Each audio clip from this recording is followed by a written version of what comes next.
97.7 ESPN The Zone. It's football season, and the only place to catch every game is the End Zone. With NFL Sunday Ticket, big screen TVs, and all the sports you love, we've got your playbook for fun. 2 family-friendly non-smoking locations, Midtown on McMurtry next to Target, and on Cecil Ashburn Drive. Jumbo wings, cheeseburgers, Tex-Mex, pizza, plus daily specials, happy hour, big draft beers, and frozen margaritas. Open for lunch daily at our Midtown location, the End Zone, where every seat's the best seat in the house. No representation is made that the quality of legal services to be performed is greater than the quality of legal services performed by other lawyers. Hi, I'm Danny Aldridge, lawyer in Alabama and Tennessee. At the Aldridge Law Firm in the Legal Town Center, we'll be there when life throws you those inevitable curveballs. Let us assist you with your legal needs, whatever they may be or become. You may reach us by phone at 256-534-3188. Just remember, we're here to help, whether it's personal injury. WZZN, Union Grove, Huntsville, Alabama. Your home of the Crimson Tide Sports Network.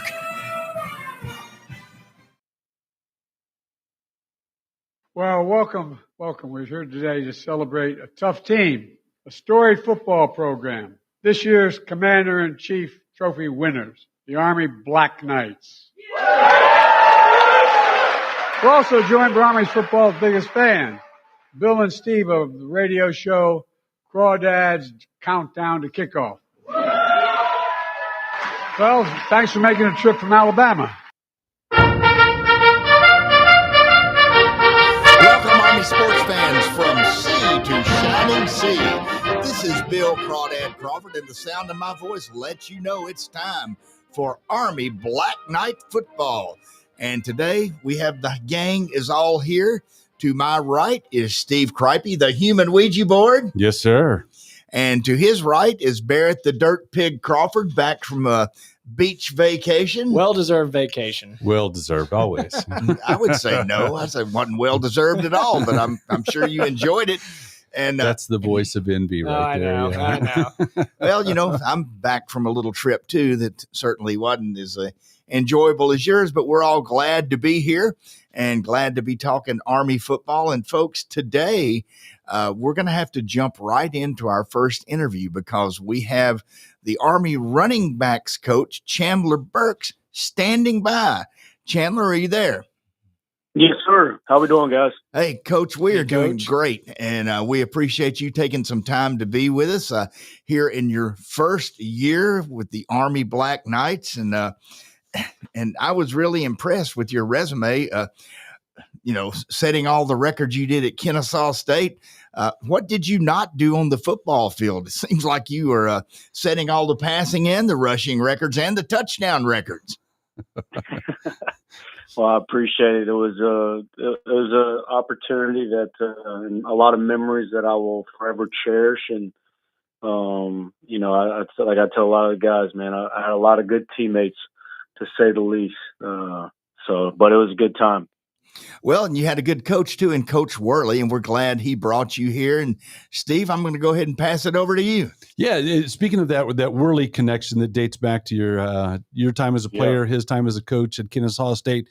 So I would think the fact that he's here at Army played in the factor to you coming here. What do you see in him as a leader, as an offensive mind that said, "Yeah, I want to continue this relationship and follow him there"?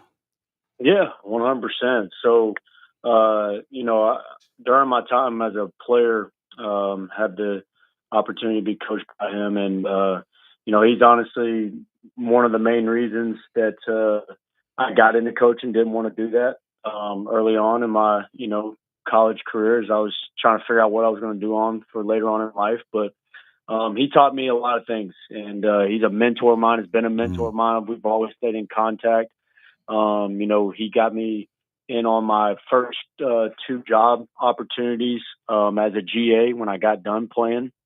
Then I ended up coming back to my alma mater, replacing him in the quarterback role, as he ended up getting an opportunity up here at Army. And whenever, that happened, we just have always stayed in contact.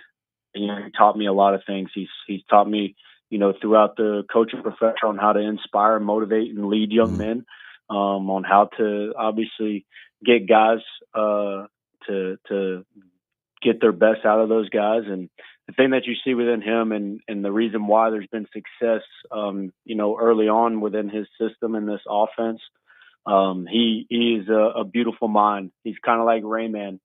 He don't take notes. He's a guy that literally remembers everything. It's pretty miraculous to see him work. He's a special individual. He's a really good coach, but even human being. He's a guy that, we're always picking at each other because of our unique relationship. But there's without a doubt, he plays a major role and factor in the opportunity of me being here at Army West Point. Well, throw a box of toothpicks in front of him and see how fast he can count them.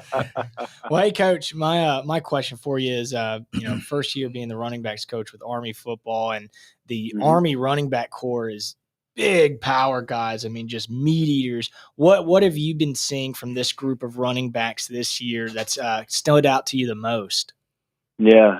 So the group is very talented, and every one of them have their, unique skill sets within what they bring to the table. You got a combination of a lot of things in the room, which is really good because of the personnel that you're able to obviously get in and scenarios within the game that's going to best suit us by game plan. But as I told those guys, they got to be all around backs, right? We can't have guys being able to tee off on us by knowing what we're going to do based on who goes in there. And they've really taken that personal and really have worked to develop in all facets of the game, not just running the ball. Everybody, they're called running back for a reason because they tote the rock, but it's playing without the ball, is being able to do all the different things that we do within our system that we're asked to do, that I've really been impressed with. I mean, you start up there with Hayden Reed to then Jake Rendina, Carson Smith, Briggs Bartosh. You got Tim Koska, another young back that's really talented. And then you got other guys in the room too as freshmen. I mean, it's a very, very talented room. And the biggest thing that I've noticed within these guys that I've really appreciated just as a coach, young coach and new coach here within this program, when you challenge these group of young men, they answer the call. And that's all I can ever ask. And they answer it and tenfold. I mean, they go out there and bust their tail. They want to be coached hard. They want to be held accountable. And, you're able to demand a lot out of them. And that's been the best thing about all of it. At the end of the day, X's and O's and X's and O's, right? I mean, football is football, but being around these guys and the group of young men that we have in that room it makes the job fun. It makes it, coaches say all the time, I wake up, I don't work a day in my life because I'm doing exactly what I've been called to do. But it makes it even easier and better when you're dealing with great kids and great people, and that's the thing here. Yeah, speaking of zeroing in on a couple of the running backs, Hayden Reed just seems to be the complete package. Not only what he does with the ball in his hand, but what he does away from the ball as well. And then Noah Short, who's, sometimes I go, oh, he's a wide receiver. No, he's a running back. He's that Swiss pocket knife kind of thing. As the team settles in on this season and really finds their identity, seems like those two players need to really settle in as legit threats offensively. What are the kind of things you're doing offensively with them to maximize their talents? Yeah, so I always like to tell people at the end of the day, as coaches, we're going to try to put the best guys out there to be able to go win the game, right? And put them in the best positions to be able to go and execute their game plan and be able to go play fast, right? And allow their talent, athletic ability, their God-given ability to take over and be able to go do what they love, which is play football. And within our system, unique thing that, Coach Worley and Coach Vitti designed within this system is that what I call is FTS, right? Which is feed the studs, right? So the unique thing within the Army football here is that you have a lot of different FTS guys, right? And there's depth within that. And so being able to create things that are going to be able to feed those studs and allow those guys to be able to create the explosive plays, but obviously play within our system is the unique thing that we have the ability to do. And Coach Woolley puts those guys in those positions within the scheme that we're able to go out there and execute and call on game day. So that's the thing. We're not tied down to anything in specific, within this system, and we have that ability to do that. Each game plan is going to be different and unique every single week, right? It's about putting the best game plan together and utilizing your guys. And the good thing is that, as you mentioned Hayden Reed, Noah Short, right? You got a lot of other guys that serve in other roles as well that have that ability to create big plays for us as well. Hey, Coach, I'm glad you explained FTS, because when I was in the Army, FTS had a rather different meaning. we won't go down that road, though. But one thing I was wondering is, obviously we didn't like the final outcome of the game, but there was a lot of stuff in there that I think can be taken away as a positive. As an example, we had 304 rushing yards, average 4.2 yards per carry, actually 280 net. What did you see in our running game that, as you're doing the film study and getting ready for Kansas State, where you said, hey, that is something that was really good, and if we can do that, we can really make this thing happen? Did anything like that catch your eye? Yeah, certainly. I mean, you were able to see us execute within the identity of not just the system, but what Army football has been, even as a fan and me as a follower when I was, at Kennesaw State, as we mentioned, you were able to see that identity come out, whether it was being able to get the fullback position going, off of the dive, whether it was able to get the ball pitched out on the perimeter, or be able to just get the quarterback going because they're taking the dive and the pitch away, right? So you're able to see all facets of that unfold, which is what we're going to have to utilize in every single game plan, right? And those are the things that allow us to be different than other offenses out there. And I think the other thing is that it creates the other open lanes for the backs and the ball carriers to be able to create those explosive plays, where we had the long explosive run within Hayden Reed for that 37-yard touchdown run, which was good to see, put them in the box, So there was definitely those identity plays.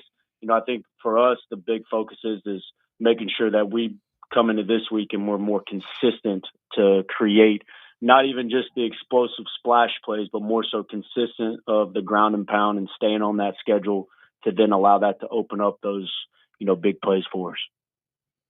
Coach, it's often said that the biggest improvement in a football team happens between game 1 and game 2, and coming off of a tough loss to Tarleton State. So what are you seeing from the team as, lick your wounds, move forward, make those corrections? What are you seeing in practice this week, not only with the running backs, but you guys are counting on the big boys up front. What are you seeing in the O-line as a largely overhauled O-line comes together and really coalesces as a team? Yeah, so, what I've noticed and what I've seen, I even talked to the back. It's funny you said that. I literally started the week on that exact thing to the backs is that, best teams make the most improvement from game 1 to game 2, because what is out there is on tape is, who we are currently right now, right? And what you've seen throughout the week of practice, what not only do you see, but also feel, is that guys have been coming in with a great attitude, and they've been attacking practice. Yesterday on a Tuesday, which is, what we like to say as coaches as a tough Tuesday. It's a little bit more of a higher volume, from a practice schedule standpoint. And the guys didn't blink an eye. They wanted to work. They wanted to get back to try to get better at all the fundamentals, the techniques of doing our job and following the plan that is within the goals of this program. And the energy has been very, very high. And I think it's coming from, obviously want to get that bad taste out of their mouth, but having the opportunity to get back out there and showcase, who the 2025, Army Black Knight team is going to be. Oh, that's great to know. Tough Tuesdays. That's a saying we have here over at in Huntsville. Well, Coach, my question was the quickness of the game. It seemed like within every play that was snapped during the against Tarleton State, that like less than a second window for the running back to receive the ball and to make that play. What is like the idea or the thought process behind the running back's head when he's got to get that ball and do that dive? Does he have time to make a decision on, well, the A gap's closed, now I got to move to the B, or is it just, go in, duck that head down and just run through the line? No, don't do that. As I tell those guys all the time, sometimes, early on, as they get into this system, that's kind of like the natural reaction of what you just said, duck your head and just run through it. I want to protect the guys. So we definitely don't do that, but it's a lot of it's high repetition. Every single day, we're working on it and throughout the duration of practice, whether it's just the quarterback, running back, mesh mechanic together, or obviously, full team. So it's just constant repetition, them getting comfortable with it, everybody doing their job, and trusting that, that the guys in front of you are going to do their job. It's a well-oiled machine as I've heard it throughout the years. Hey, Coach, one final. First of all, we really like to thank you for being gracious with your time tonight on a Wednesday night. And we're glad that you are in addition to the staff at West Point. And just my final question, and then we'll let you go, is give us a little bit of your thoughts about the difference so far in your short tenure there in coaching at West Point and coaching at other places. Yeah, of course. And I want to thank you guys for just the opportunity to join in and have the conversation with you guys. So the honor's all mine. And, the unique thing about West Point is that as I have learned, and I try to put it into layman's terms for a lot of recruits, families, and even my own family members, right? Because as I got here, every single stereotype that everybody associates within Army West Point, they ran through my head. They run through recruits' heads and their families' heads, and you do a lot of educating throughout that process, as I had to become educated when I got here, right? I knew of obviously the football side of things and obviously the precedent that's been set within the culture of this program, the identity of this program, as I followed it very closely, obviously because of Coach Worley, but obviously Coach Monken as well, and my head coach that I worked for and played for at Kennesaw. They worked together for 13 years, so I've always had a tie here. But the unique thing is that, I've had to learn and find out real quickly is that, there is a uniqueness that West Point offers that you can't find anywhere else, right? And that's going to come from obviously the unbelievable opportunity that you have to earn a world-class education and being able to also understand that you are representing way more than just yourself. The people that have come through West Point, you're representing an entire nation of people that have come before you and the people that are going to come after you. So just to honor the duty and the country that you have that falls on your shoulders of just being not even an athlete, it's just being a cadet here, at West Point, and being able to witness the unbelievable support here from down at the, core within, obviously our superintendent, to the professors here, to every support system that is designed here. As I try to tell a lot of people, it's not designed for it to be sunshine, rainbows, and daisies, because that's not reality. That's not life. It's designed to see you fail. But there's so many resources for these, young men and women here to learn how to handle that adversity, pick them back up, and then put the foot right in front of the other and keep chugging along. And that's what's been so unique here. There's a high demand on these guys from as soon as they wake up, they put 10 toes down on that ground.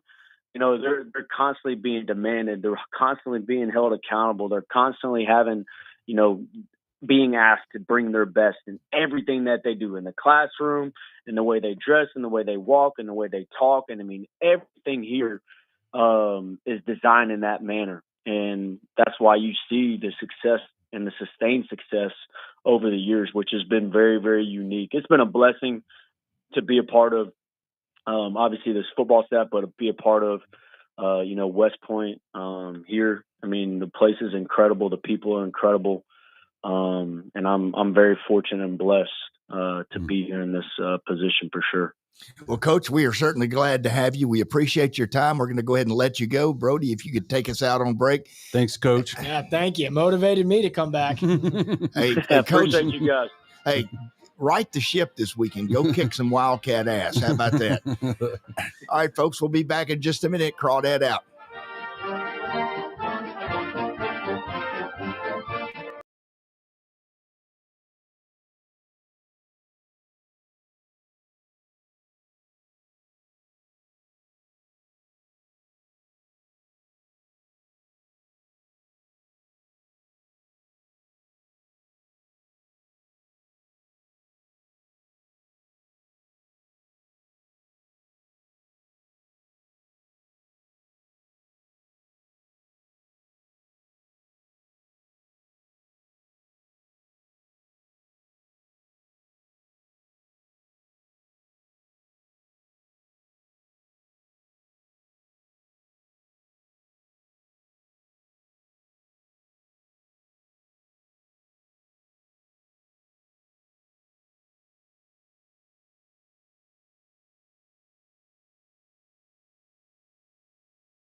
is Bill Crawdad Crawford, and this is Crawdad's Countdown to Kickoff with Steve Cripey, the human Ouija board, and Barrett, the dirt pig Crawford. I want to ask everybody to please support the sponsors you listen to during the breaks. They're all great people.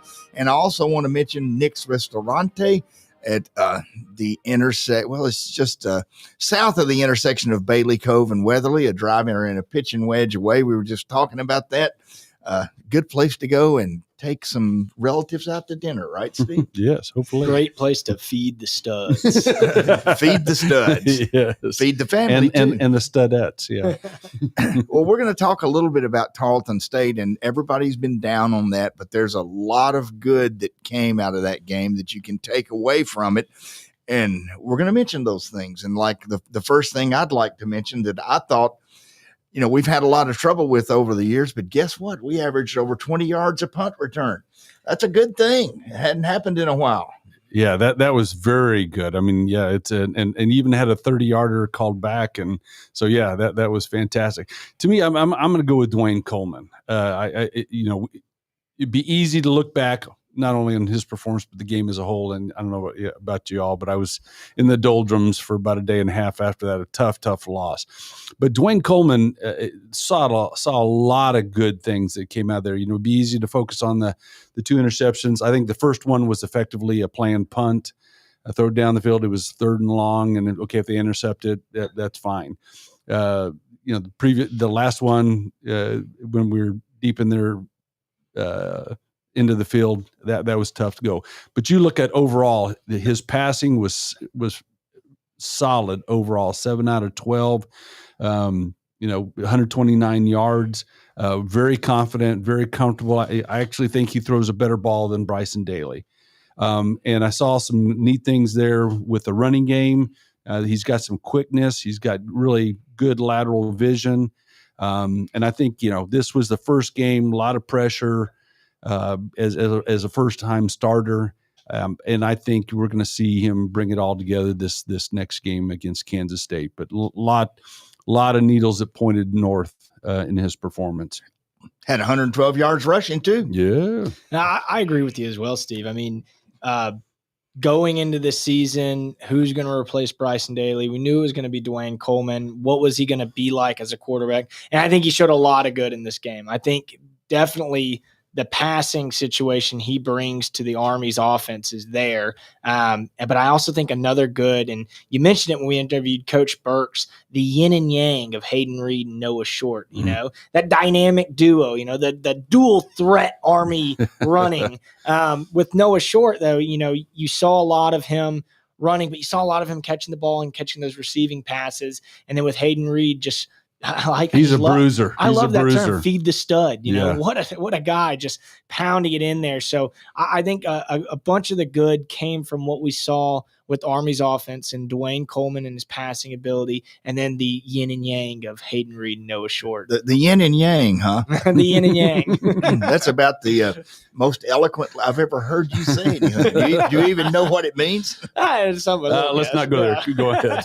And the other thing I thought was good is, you didn't even think about if you would have looked at the box score and said, hey, Army had 411 yards of offense and we had more time of possession by over 3 minutes, you would have said, hey, we won that game. So somebody mentioned that earlier, didn't I think somebody I had dinner with tonight might have said that, but so I'm stealing your thunder, but that is true. We just had a few bad breaks. Otherwise, we would have won that game by 2 touchdowns. But our offense, to me, looked mighty good. Yeah, and I will tell you, it's similar to the comment I made to the coach. Biggest improvement between game 1, game 2. Well, we were playing Tarleton State, game 2, and that. So I think we're going to see that. But the other positive that I saw was pass defense. Tarleton State had a very capable passer, and yet we held him to 152 yards, and he threw the ball 30 times. And only 152 yards. So I think that's something we can build upon. And I think that bodes well for us going forward. And we had 7 tackles for a loss, and I think that played into the pressure and lessened the effectiveness of their passing game.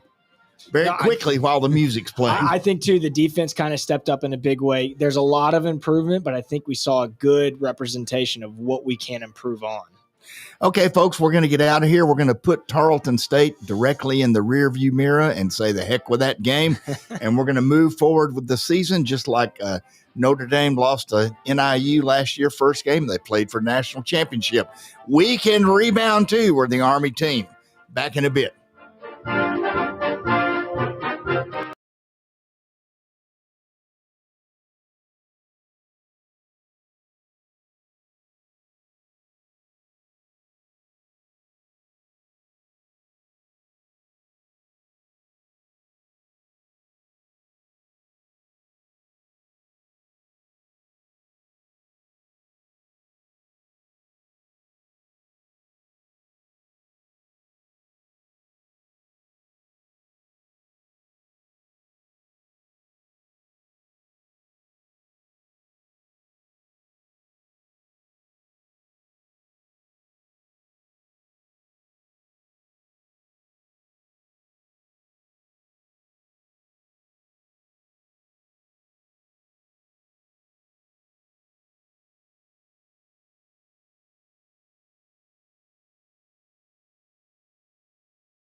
Welcome back, everybody, to the second half of Crawdads Countdown to Kickoff.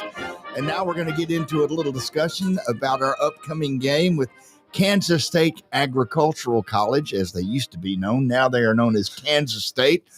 We've got a record, a little history with them. We've played them twice. We beat them twice. And they are a pretty good team. We're going to have our hands full. What do you think, Steve? Yeah, I mean, very capable team. They're from a P4 conference. Really went into the season with high expectation. Many prognosticators had them winning the Big 12, but they've sort of stumbled coming out of the starting gate. Big upset loss to open the season, and then just squeaked by with a last-minute touchdown to beat really a middle-of-the-rung kind of FCS team. So I think both teams are going to show up this Saturday, certainly with some doubts in their mind about what they can accomplish this year. And I think it's going to be the team that's mentally stronger that's going to prevail. They can put that behind them, focus on the task at hand, and get her done. Oh, yeah, I agree. I mean, Kansas State came into the beginning of the 2025 college football year as a big, heavy favorite to potentially win the college football playoff, opening in Ireland and getting crushed by Illinois, I believe. Iowa State. Iowa State, yeah. Getting crushed by them, and then turning around to go back at home and to play a quote-unquote easy game to catch their breath. But they didn't catch their breath. They were stumbling pretty much the whole way to win on a last-minute touchdown. So there's definitely a very big threat on a lot of their players on both the offense and defensive side. But I agree. I think it all is going to come down to who's got the better control of the football, who's more disciplined on the line of scrimmage, and who's willing to punch it in.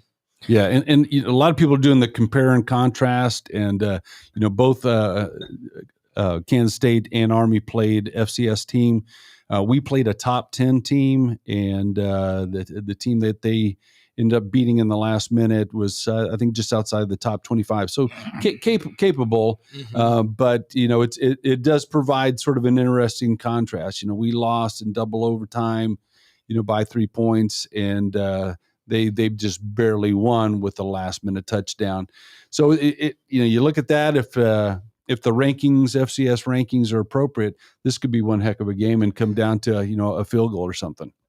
And Kansas, she said, was the name of the star. Hopefully the Wizard of Oz won't be out there.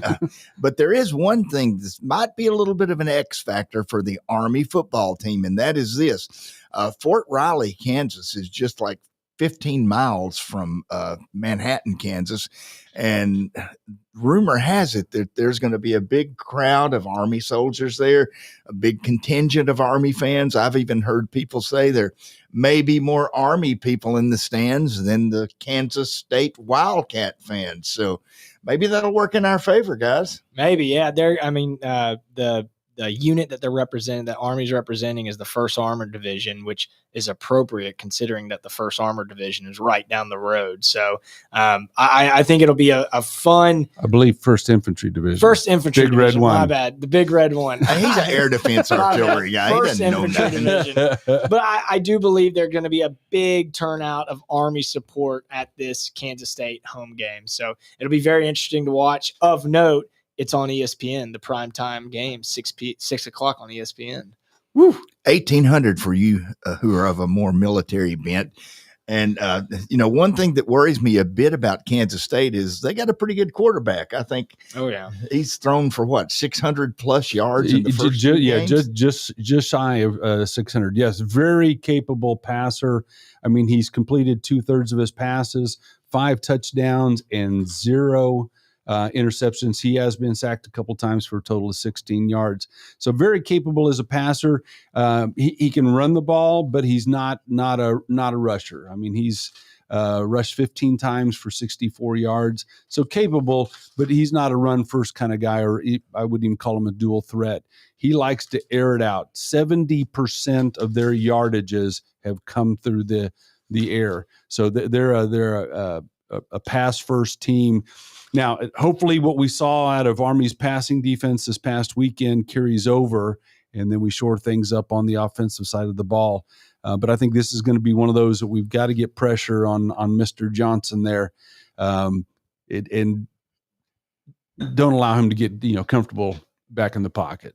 Yeah, I looking at what Kansas State did to South Dakota last game, it did show that, they just air the ball out as much as they can. And I think one big factor we saw with Army against Tarleton State is that we were able to get some sacks and we were able to rush that quarterback, which last year didn't seem like we did that a lot. So I think a big improvement to our game strategy against Kansas State is putting that pressure on that quarterback putting the pressure on Avery Johnson, Kansas State quarterback, and making him air the ball to make interceptions for us.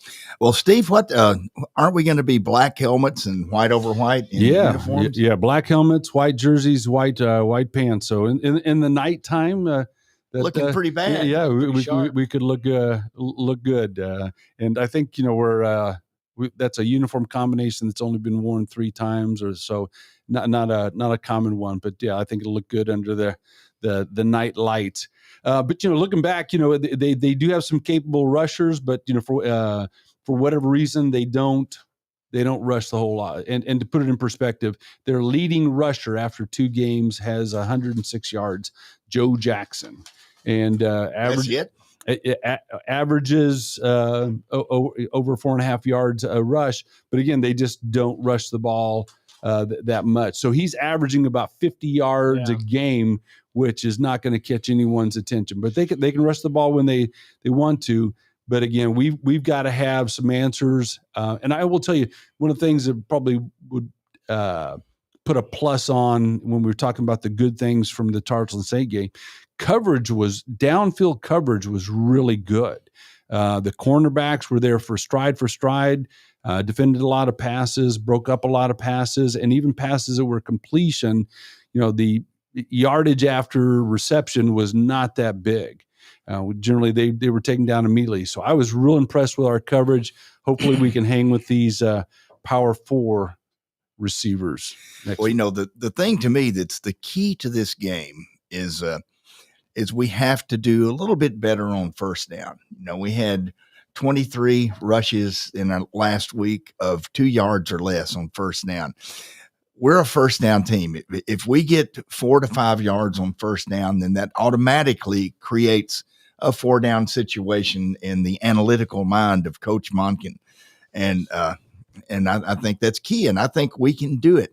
I think the offensive line is going to get in that coaching room with Coach Vitti, and he's going to say, hey, guys, this is what we need to correct. And I believe firmly they're going to correct it against the Wildcats. Yeah, I agree. We don't have the Joe Moore offensive line that we did last year. We have 2 really good returners, and I think the big area of improvement is that offensive line coming out of the gate, making those blocks on an efficient, timely manner. That's a big improvement because it seemed like we weren't able to run the ball as effectively as we did during Tarleton State. So big improvement with the offensive line, getting their blocks in and creating those gaps for the big running backs, the FTSs, to go through. Yeah, we definitely, when you're starting off 2nd and 8, 2nd and 9, it changes the dynamics of it. So if we can get the 3 to 5 yards consistently on first down, which again, this team should be able to do.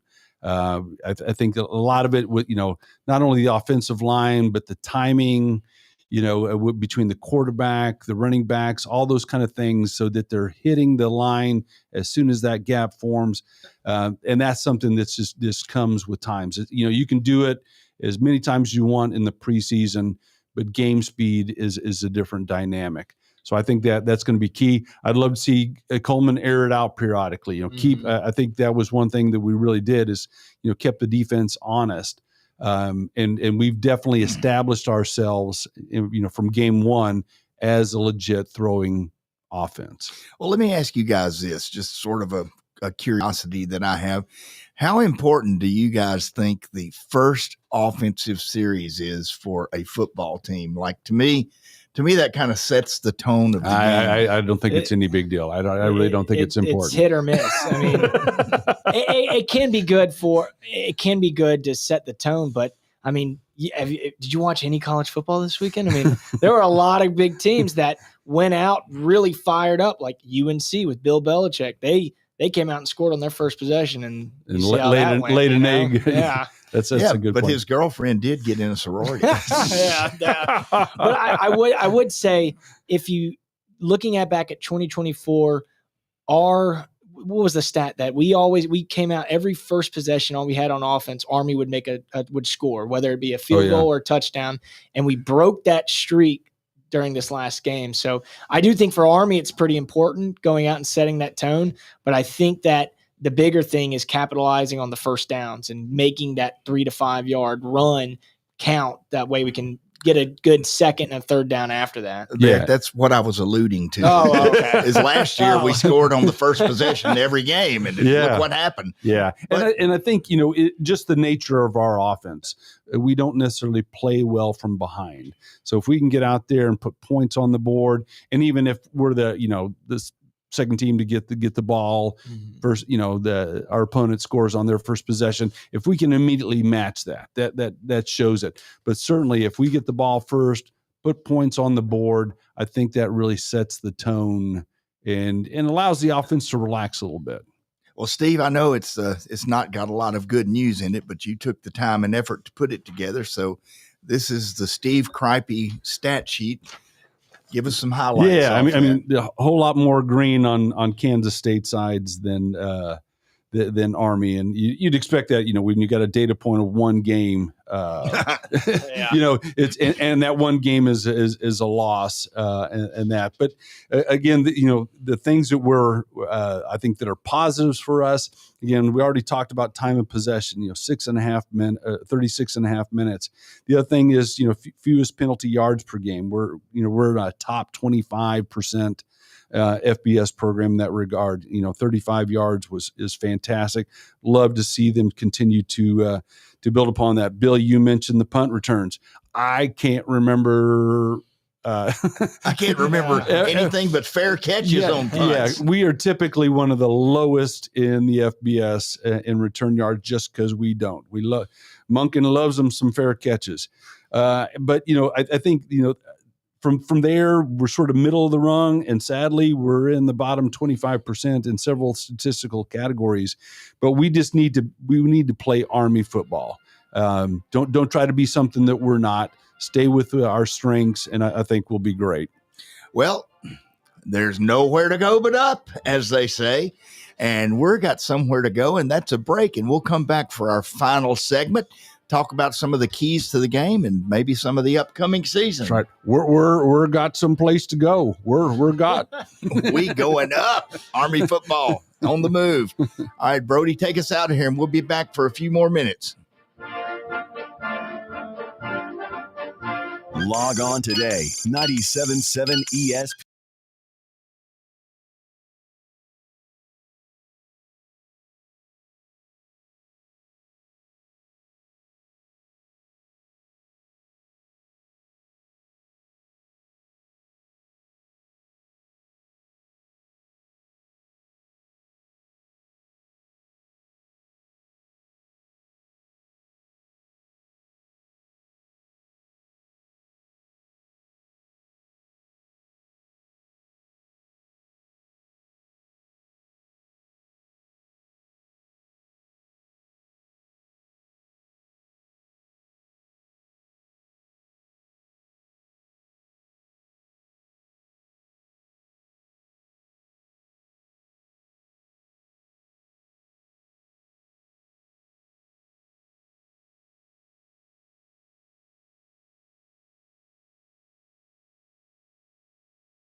Everybody, to the final segment of Crawdads Countdown to Kickoff.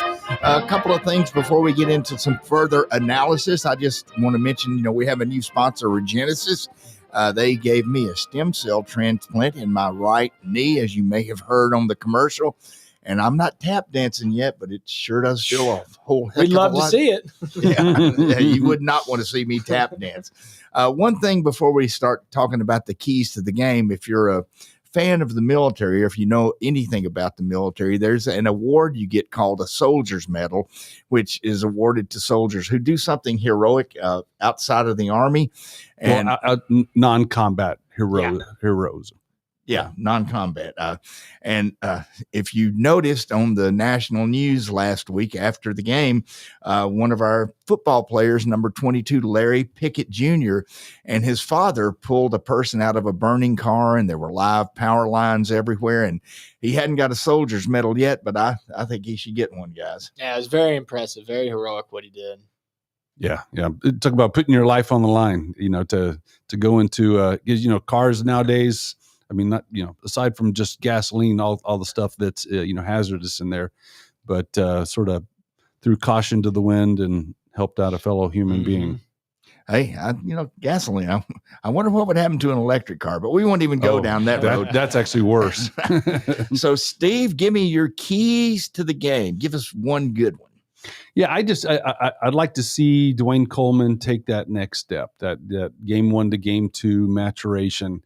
And just I'd like to see him, comfortable out there, a little more relaxed. It seemed like toward the end of the first half, beginning of the third quarter, he seemed to get a little tight, and he was putting some passes into the low. Just want to see him comfortable back there. And I think if he can find his comfort zone again, as we talked about earlier, I saw, some real positives there. If he brings that all together, he could have a great game. I was going to get out my keys and jingle them, but they're stuck in my pocket. I agree with you, Steve. I think Dwayne Coleman pushing it through. We don't look at, he may not be injured. I don't think he is. He's going to be fine. Who knows? But he's a huge key to the game coming. My key to the game is Army secondary. The defensive secondary with this quarterback from Kansas State who loves to pass the ball. They got some good wide receivers. He's got an arm. The Army's defensive secondary needs that bend don't break mentality, and they need to stop the pass and cover the wide receivers. So they ultimately just don't need to give up the big plays. Giving up every 1 and 2 of them is okay, but stopping Kansas State from making the big plays on offense is huge. Yeah, I think you're spot on. Avery Johnson is definitely a quarterback that can air it out. He's had completions of 65 yards, 44 yards, 38 yards. So he can put the ball down there. Yeah, we just can't afford. We need to not let the receivers get behind us. But again, we saw some real positives there with our DBs. Well, my keys of the game, I'll preamble it with this little comment. Steve, you mentioned earlier, the biggest improvement in a team is supposedly from the first to the second game. Well, there's 2 areas where we need to see improvement. And if we do see improvement in these 2 areas, we're going to be just hunky-dory. One is turnovers. We had 3 turnovers, and that was not good. We eliminate those turnovers, we're going to be in good shape. And the other area we need to improve in is we didn't have a heck of a lot of penalties, but we had some penalties that occurred in the most inopportune times. And they were penalties of just dumb penalties, quite frankly, where it's concentration, mental errors. It's one thing to have just a dumb penalty. That's bad. Or you can have an aggressive penalty where you're just playing real hard and you might grab somebody's face mask or something. I can accept that, but not the penalties that are caused because of lack of mental acuity. Yeah. We improve in those 2 areas, we're going to be just fine. Yeah, I agree. Another area that I think is going to be key is red zone offense. We're actually in the bottom rung statistically right now. We batted 500, which is not good. Again, playing a quality team like Kansas State, if we get in the red zone, we've got to come away with points. So I'd love to see that get up there around 75%, if not score every time we get into the red zone. Every possession needs to end with a kick. If that's the case, we win the game. What about you, Barrett? You can't got your car keys, but what's the key? I agree. I think for me, the big key is the defensive secondary holding it down. But I think if you look at this game, this is a huge matchup between Army and Kansas State with the big hype of Kansas State. And ESPN has got us losing this game. I think the percentage for us to win is only 8%. But I see it differently. I see the potential in us going into Kansas State, 1st Infantry Division, somewhat of a home field, maybe if we get the Army fans to show out. But just from what I've seen so far with Kansas State's first 2 games, it wasn't impressive. They weren't the Big 12 team that's been all hyped up to be. So I think this is a potential upset for Army to go out there at Kansas State and beat them, Well, riddle me this, Batman. The clock is about to come upon us, so we might as well go ahead and Can I give one final thing? No. Special go teams. ahead. Yeah. Special teams were not special against Tarleton State. We didn't punt the ball well. The average punt was 33.5 yards, and need to say the field goals were a bit disappointment.